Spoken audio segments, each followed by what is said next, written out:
Hello there, everybody. I wanted to offer you for the remainder of November, as part of my Black Friday special, a 15% discount on all of my astrological services using the code November in all uppercase letters. Plus, you'll get a free membership to my Vedic astrology courses community as a part of the offer, with a year of membership coming with my lowest price consultation and a lifetime membership to my courses community coming with any consultation $149 or over. Again, all you have to do to take advantage of this offer is to visit the link that you'll see above and use the discount code November when you schedule.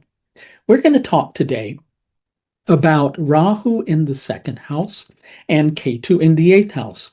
Now, I take on board, some of you may not be fully familiar with Vedic astrology. So, to explain a little more deeply, Rahu is the same thing as the North Node in Western astrology, and Ketu is the same thing as the South Node in Western astrology. Perhaps you're not even familiar with what the nodes are in general, and you're maybe just learning astrology a little bit. The nodes are the main karmic points in the horoscope. They're of great importance. Sometimes in certain systems of astrology, they get overlooked though, but they're vitally important because they show the main path of karma that the person's lifetime will run. Okay, now sometimes people like to focus on these as being connected to our present life karma with Rahu, right? Or what we're supposed to do in this lifetime, and our past life karma with Ketu, or what we did in previous lifetimes. And these are very relevant, but at the same time, we'll often find that we still follow those particular patterns in this present lifetime. And it's ultimately about finding a balance between those two things. So the lessons that people are learning through the nodal axis are vitally important. But quite often people like to think that, oh, well, I did something wrong in a previous lifetime. Now I'm being punished for it, and I'm having to learn the opposite way. And that's why I'm having this difficulty, in adjusting or adapting. I find it's not really about having done something wrong and now you're being punished for it. Instead, it's much more about just needing to learn and expand and grow and integrate new experiences, which is vitally important. And sometimes we're being asked to find a balance between the old ways and the new ways. It's not necessarily that the old ways were completely wrong. We just need to expand our way of relating to life. And that's what the nodal axis is all about. So people who have the nodal axis with Rahu in the second house and Ketu in the eighth house may have had earlier lifetimes or earlier periods of this lifetime where they were able to benefit from the resources of other people. Now, this is not a bad thing. We tend to judge people being reliant on someone else's resources as like being something that's horrible or bad or wrong, when in reality, right, if we believe that this entire world is an illusion and the concept of separation itself is an illusion, in short, we're really just relying on the universe or God, or fill in the blank with whatever it is that you want to call it, which is one of the reasons why the eighth house is often connected to the concept of devotion as well. It's going, I turn over everything to the universe, God, fill in the blank with your belief system of choice, right? And that's why the level of devotion. Okay, so whatever the case may be, earlier lifetimes were spent being reliant on the resources of other. Maybe the person had a business partner and they benefited from their business partner, themselves and their business partner were able to earn quite well together. Or maybe they were married and through joint finances with their partner, they were both able to benefit well from the situation. In terms of the concept of devotion, they went through life fully turning over everything to the divine, right? And that's what got them through their existence. So Rahu in the second house is wanting the person to integrate a lot more of self-reliance. The key words for Rahu in the second are self-reliance, self-worth, self-validation, and ultimately self-trust. The nodal axis, whether it's Ketu in the eighth, Rahu in the second, or vice versa, with Ketu in the second, Rahu in the eighth, this particular position does tend to bring trust issues to the surface because the person's needing to learn to balance self-trust and recognizing that it's okay to invest trust in other people as well. Because again, this whole idea of there somehow being separation is ultimately just an illusion.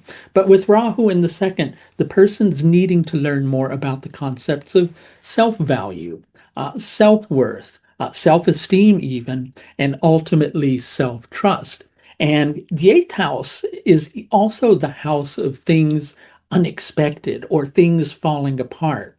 And so people who have K2 in the eighth may have been through earlier periods of life where everything was topsy-turvy. They may still go through those experiences, and they may question why they're going through such intense experiences and they can't figure anything or everything out as well. And so it's about learning how to trust themselves through those experiences, because we get tried and tested in the realm of life seeming topsy-turvy because the lesson is regardless of whether life is topsy-turvy, are you going to sacrifice your connection with yourself? Are you going to sacrifice who you know you are you going to sacrifice your self-value? Is your self-value invested in how well the experiences of your life go?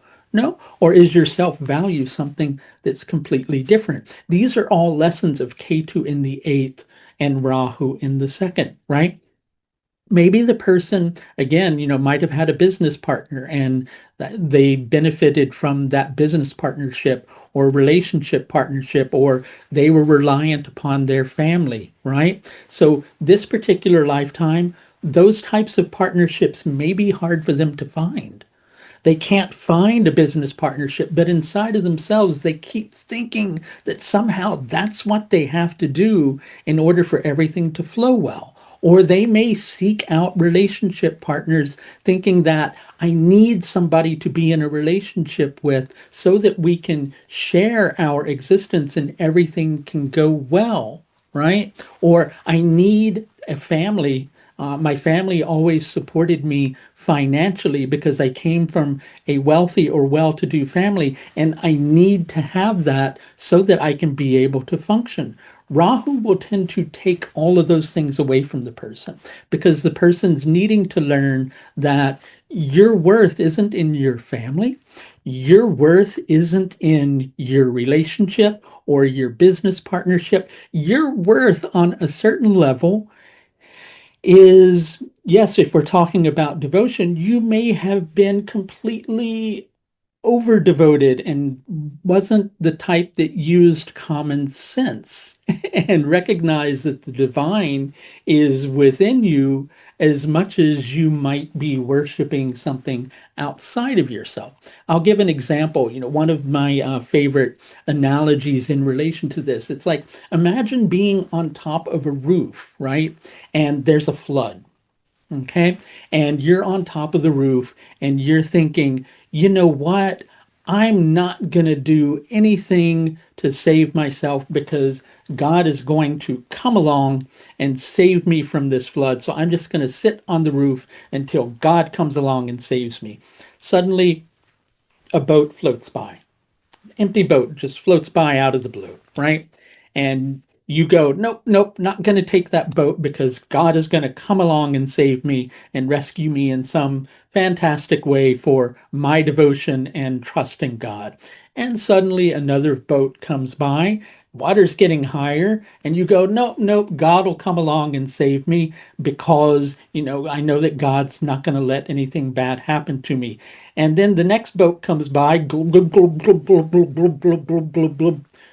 Too late, you already drowned, right? But those boats that were going by, maybe that was God's way of helping you out. Maybe you were meant to trust in yourself and your decisions, that those were the right thing to do, and to go, oh, I'm going to be resourceful. Here comes a boat. Here comes a boat out of the blue. I'm going to trust in my own resources, which really is God operating inside of you, and take this boat, right? Doing that's not wrong. Doing it's not wrong. And it's teaching you the concept of self trust, self reliance, self responsibility, and ultimately self worth, because the universe is not something that's outside of you, it's equally something that's within you, right? Your relationship partner that you benefited from earlier in life or in previous lifetimes, there was nothing wrong with relying on that person, right? But now it's time for you to develop your own strength so that you can be of even more benefit to any future partnerships that you might decide to get into. Same with business partnerships, needing to learn how to be self-reliant, how to take care of things yourself, because maybe you delegated a lot to other people. And now it's time to learn how to handle all of those things yourself. All of these are skills that you're being asked to develop. Again, it doesn't mean old way bad, new way good. It means you're being asked to learn the new way and integrate more of that in this particular lifetime. Hey, I would love to hear your experiences if you have the nodes in this position. Please feel free to share your experiences in the comments section below. And I have something called the Karmic Story consultation, which lets us take a look at your nodal axis at a very deep level in a couple of very important charts in Vedic astrology, the D1 and the D60, and understand your overall life path and what you're being asked to integrate. And why not take advantage of that special for Black Friday until the end of this month, where you can get a 15% discount using the code November, all uppercase letters, plus you get a free membership to my courses community, all when you schedule at the link above. That's going to do it for this look at Rahu in the second and Ketu in the eighth. Until the next time we talk, please do take the very best care of yourself. Bye now.